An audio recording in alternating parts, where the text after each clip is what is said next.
오늘 묵상할 말씀은 요한복음 13장 1절에서 20절 말씀으로 끝까지 사랑하시니라 말씀 보겠습니다. 첫째 단락, 제자들의 발을 씻기시는 예수님에 대해서 보겠습니다. 6월절 전에 예수께서는 자기가 이 세상을 떠나서 아버지께로 가야 할 때가 된 것을 아시고 세상에 있는 자기의 사람들을 사랑하시되 끝까지 사랑하셨다. 저녁을 먹을 때에 악마가 이미 시몬 가롯의 아들 유다의 마음속에 예수를 팔아 넘길 생각을 불어넣었다. 예수께서는 아버지께서 모든 것을 자기 손에 맡기신 것과 자기가 하나님께로부터 왔다가 하나님께로 돌아간다는 것을 아시고 잡수시던 자리에서 일어나서 겉옷을 벗고 수건을 가져다가 허리에 두르셨다. 그리고 대야에 물을 담아다가 제자들의 발을 씻기시고 그 두른 수건으로 닦아주셨다. 시몬 베드로의 차례가 되었다. 이때 베드로가 예수께 말하였다. 주님께서 내 발을 씻기시렵니까? 예수께서 그에게 대답하셨다. 내가 하는 일은 지금은 내가 알지 못하나 나중에는 알게 될 것이다. 베드로가 다시 예수께 말하였다. 아닙니다. 내 발은 절대로 씻기지 못하십니다. 예수께서 그에게 말씀하셨다. 내가 너를 씻기지 아니하면 너는 나와 상관이 없다. 그러자 시몬 베드로는 예수께 이렇게 말하였다. 주님, 내 발뿐만이 아니라 손과 머리까지도 씻겨 주십시오. 예수께서 그에게 말씀하셨다. 이미 모욕한 사람은 온몸이 깨끗하니 발밖에는 더 씻을 필요가 없다.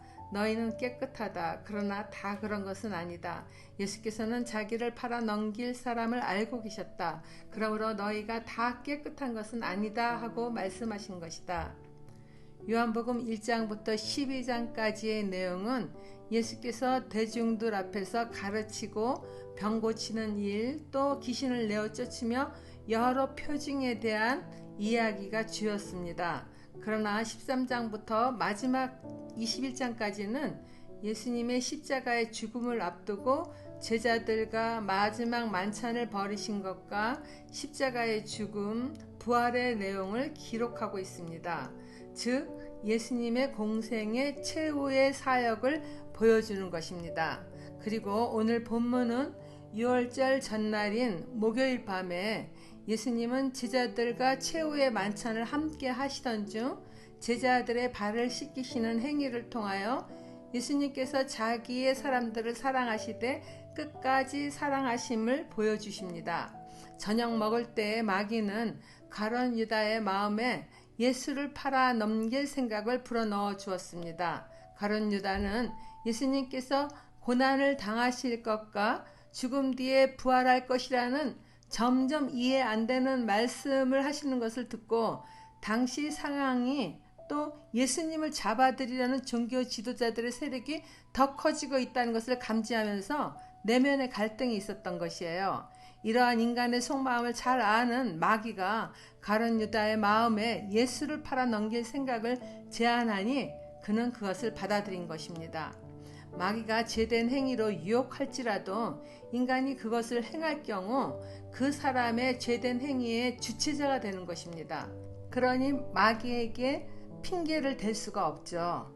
예수님은 가룟 유다의 이러한 것까지도 다 알고 계시면서도 식사하던 도중에 일어나셔서 가룟 유다를 포함한 제자들의 발을 닦아주십니다. 팔레스타인 지역은 건조한 기후로 먼지가 많고 사람들은 주로 발이 노출되는 샌들을 신고 다니잖아요. 그래서 외출하고 돌아오면 발에 먼지를 씻는 것이 대부분 우선적으로 하는 일입니다. 우리가 외출 뒤에 손을 닦는 것과 같은 행위이죠. 부유한 집안에서는 가장 신분이 낮은 하인이 이 일을 맡아서 행합니다. 오늘 제자들과 예수님만이 만찬의 장소에 들어와서 앉으니 그곳에는 이들의 발을 닦아줄 만한 하인이 없었던 거예요. 이 때문인지 누가복음에는 이때의 제자들이 서로 누가 가장 큰 사람인가를 가리느라고 말다툼까지 벌어졌다고 합니다. 누가복음 22장 24절이죠. 제자들 가운데서 누구를 가장 큰 사람으로 칠 것이냐는 물음을 놓고 그들 사이에 말다툼이 벌어졌다. 이러한 것을 다 보신 예수님께서 식사하던 자리에서 일어나서 겉옷을 벗고 수건을 가져다가 허리에 두르시더니 대야에 물까지 담아와 제자들의 발을 씻기시고 수건으로 닦아주시는 것입니다. 아마도 제자들은 아무 말도 하지 못한 채 어찌할 바를 알지 못해 침묵만이 그 공간에 가득 찼을 것입니다. 시몬 베드로의 차례가 되자 베드로는 주님께서 내 발을 절대 씻기지 못하신다고 말하죠. 그는 스승인 예수님이 비천한 하인처럼 자신을 동일시하시는 것을 도무지 용납할 수 없었던 것입니다.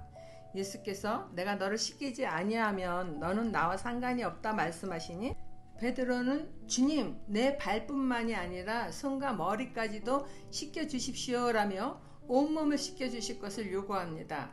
그는 예수님의 사랑의 섬김과 겸손, 무엇보다도 발을 닦아주시듯 우리의 죄를 씻어주심으로 하나님의 자녀가 되도록 인도하시는 구속의 행위에 대한 깨달음이 아직은 없습니다. 예수님은 이미 모욕한 사람은 온몸이 깨끗하니 발밖에는 더 씻을 필요가 없다 말씀하십니다. 그리고 덧붙여 말씀하시기를 너희는 깨끗하다. 그러나 다 그런 것은 아니다 라며 자기를 팔아넘길 가룟 유다에게 아직 돌이켜 회개할 수 있는 말씀을 그가 알아들을 수 있도록 말씀하시는 거예요. 아무도 알아듣지 못하지만은 가룟 유다는 자신이 이제 예수님 팔 계획을 갖고 있기 때문에 자신을 두고 하는 말인지 알아들을 거 아니에요? 그러나 가룟 유다는 이미 마귀의 제안을 받아들여 행하려 하기 때문에 전혀 깨닫지 못하는 것 같습니다. 적용 질문입니다. 현실 생활 가운데 마귀가 죄된 행위를 제안하는 경우 성령의 지혜로 분별하고 대적하는 삶을 살고 있습니까? 혹은 넘어지더라도 실망하기보다 성령을 의지하여 속히 회복의 길로 들어서십니까? 두 번째 단락입니다. 섬김의 본을 보여주신 예수님. 예수께서 제자들의 발을 씻겨주신 뒤에 옷을 입으시고 식탁에 다시 앉으셔서 그들에게 말씀하셨다. 내가 너희에게 한 일을 알겠느냐? 너희가 나를 선생님 또는 주님이라고 부르는데 그것은 옳은 말이다. 내가 사실로 그러하다. 주이며 선생인 내가 너희의 발을 씻겨주었으니 너희도 서로 남의 발을 씻겨주어야 한다. 내가 너희에게 한 것과 같이 너희도 이렇게 하라고 내가 본을 보여준 것이다. 내가 진정으로 너희에게 말한다. 종이 주인보다 높지 않으며 보냄을 받은 사람이 보낸 사람보다 높지 않다. 너희가 이것을 알고 그대로 하면 복이 있다. 나는 너희 모두를 가리켜서 말하는 것이 아니다. 나는 내가 택한 사람들을 안다. 그러나 내 빵을 먹는 자가 나를 배반하였다 한 성경 말씀이 이루어질 것이다. 내가 그 일이 일어나기 전에 너희에게 미리 말하는 것은 그 일이 일어날 때에 너희로 하여금 내가 곧 나임을 믿게 하려는 것이다. 내가 진정으로 너희에게 말한다. 내가 보내는 사람을 영접하는 사람은 나를 영접하는 사람이요 나를 영접하는 사람은 나를 보내신 분을 영접하는 사람이다. 제자들의 발을 다 씻기신 뒤에 예수님은 다시 식탁에 앉으셔서 내가 너희에게 한 일을 알겠느냐고 묻습니다. 예수님은 자신이 제자들의 선생이요 주님이시지만 제자들의 발을 씻겨주신 본을 보여준 것처럼 너희들도 이렇게 섬기는 자가 되라고 말씀하십니다. 예수님은 하나님으로부터 보냄을 받았으며 스스로 낮아져 다른 사람을 섬기는 모습을 보여주셨습니다. 이후로 제자들도 사역을 하게 되면 때로는 성도들로부터 높임을 받을 수 있지만 예수님이 자발적으로 남을 섬기듯이 도리어 스스로 낮아져서 다른 사람을 섬기는 자가 되라는 것이며 그렇게 하는 사람에게 복이 있다고 말씀하십니다. 그리고는 예수님은 또다시 가룟 유다의 깨달음을 위하여 우회적으로 말씀하십니다. 나는 너희 모두를 가리켜서 말하는 것이 아니며 시편 말씀을 들어 함께 빵을 먹던 자가 나를 배반한다고 말씀하십니다. 시편 41절 9절입니다. 내가 믿는 나의 소꿉동무 나와 한 상에서 밥을 먹던 친구조차도 내게 발길질을 하려고 뒤꿈치를 들었습니다. 예수님은 가룟 유다에 배반할 것을 알고 계시지만 그래도 이제라도 그가 마음을 돌이킬 수 있기를 바라며 다른 제자들은 이해하지 못하는 의미심장한 말씀이지만은 그는 알아듣도록 직접적으로 말씀하신 것입니다. 그리고 이제 가룟 유다가 예수님을 팔아버리는 일이 일어날 때에 11명의 제자들도 예수님을 다 버리고 도망갈 것을 아시기에 내가 곧 나다. 즉 당신이 메시아이심을 다시 한번 상기시켜 주십니다. 이어서 진정으로 거듭 강조하시는 말씀이 예수님을 영접하는 자는 그를 보내신 하나님을 영접하는 것이라고 힘써 알려주십니다. 이렇게 애타게 말씀하시지만은 제자들은 모든 것을 겪고 난 뒤 성령이 오신 뒤에야 이 모든 말씀을 이해하고 깨닫습니다.